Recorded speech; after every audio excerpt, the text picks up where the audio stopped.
Tobin's story. So we know the main problem with Keynesian approach to demand for money is that it suggests that individuals should at any time hold all their money either in liquid asset, that is uh, cash, or either in bonds, shares, all that, but not some of each, right? So this is obviously not true in reality. So again, then Tobin came. Okay, he said, according to Tobin, investor keeps a diversified portfolio, a part in the form of bonds and a part in the form of cash. He says that, right? So the second approach is that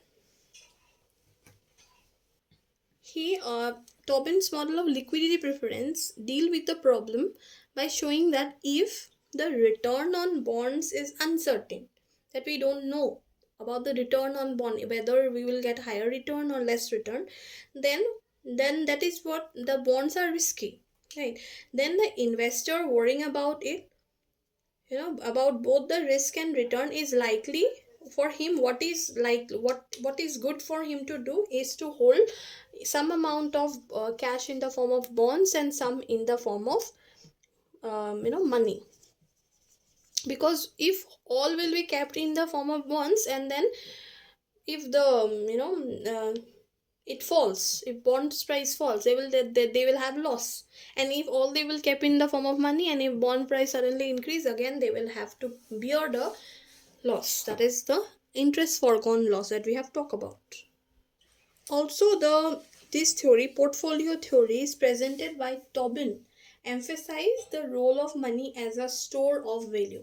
According to him, people demand money, or the role of money is as a store of value. According to Tobin theory, people hold money as a part of their portfolio of asset.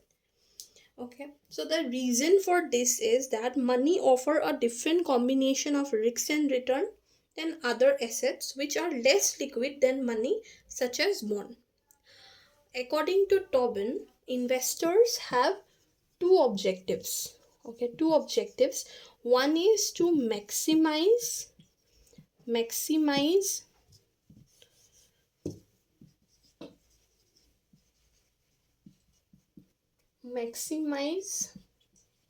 the return from wealth, and second is to minimize the risk. So every individual have these two objectives, that is to maximize the return, how they can maximize their return and how they can minimize their loss. So according to him, okay, according to Tobbins, there are mostly three types of investors.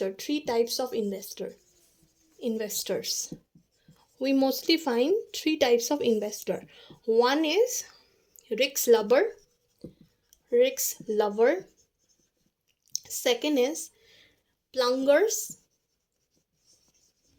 and the third is risk averter.